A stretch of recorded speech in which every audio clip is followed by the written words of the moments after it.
Bom dia, Jânio. Bom dia, Mariana. Bom dia a todos. Então... Jânio, vamos começar falando sobre a eleição, né? Que a eleição deste ano teve uma coisa diferenciada. A Câmara ela recebeu vários partidos. Aqui no estado, por exemplo, os 8 deputados são todos de partido diferente.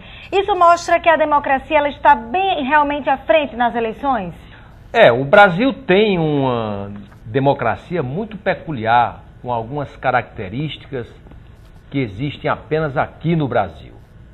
E a organização política é uma delas. Entre elas, essa que está favorecendo a criação de novos partidos.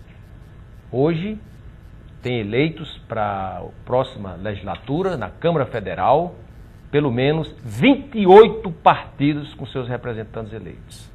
Em 2010, foram 22. E cada partido desse, que tem representante eleito na Câmara dos Deputados, ele tem direito ao fundo partidário, ele tem direito ao tempo do guia eleitoral no rádio e na televisão. Pode até apresentar candidato a presidente, a todos os cargos, com todos os direitos que os outros partidos, os maiores partidos, têm. É algo que precisa ser aprimorado. Talvez aí uma cláusula de barreira para não criar uma situação que aí gerou já uma distorção nessas características brasileiras dos partidos de aluguel. O que são os partidos de aluguel?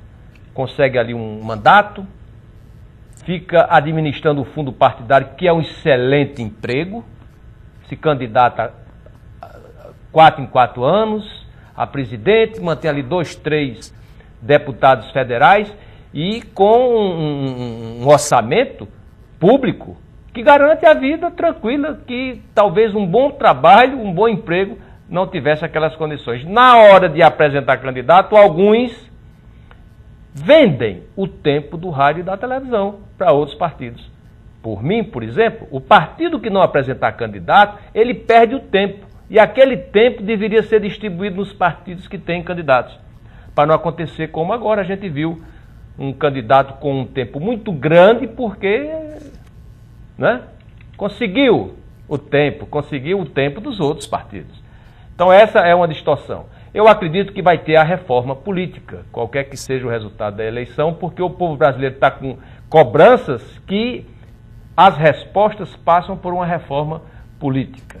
Não para ficar apenas com meia dúzia de partidos, não é isso não. Nos Estados Unidos, por exemplo, 2 grandes partidos se revezam no poder, o Democratas e o Republicano, e lá tem vários partidos. Mas é porque aqui tem um fundo partidário que garante essa situação e a facilidade de vender o tempo do guia eleitoral no rádio e na televisão. A democracia brasileira ela é representativa e o Brasil tem uma sociedade formada aí por 3 raças, que a gente vê em Casa Grande e Senzala, com alguns conflitos, muitos contrastes, e ela tem que ser representada pela classe política. Poucos partidos talvez não representem essa pluralidade tão grande, cultural, étnica, regional, mas uma quantidade muito elevada talvez também seja exagero. Na época da ditadura tinha 2 partidos, o do Sim e o do Sim Senhor, Arena e MDB. Com a redemocratização, muitos partidos surgiram e agora a gente está vendo o povo... Na hora de escolher, o eleitor, na hora de escolher, ele não escolhe mais aqueles aventureiros, como, por exemplo, aquela aventura de 89 com Fernando Collor de Mello, que não tinha um partido para dar uma sustentação, para dar sequer condições administrativas, e aconteceu que toda a sociedade até hoje tem trauma, não é?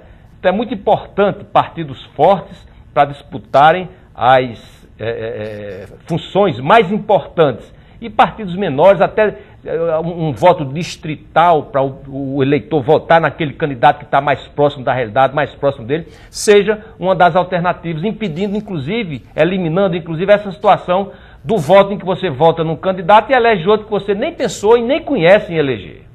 Como, por exemplo, o efeito Tiririca, Teve mais de 1 milhão de votos, foi eleito o Tiririca, mas com os votos que sobraram de Tiririca, 3, 4 outros desconhecidos, sem voto, foram eleitos. Que venha a reforma política.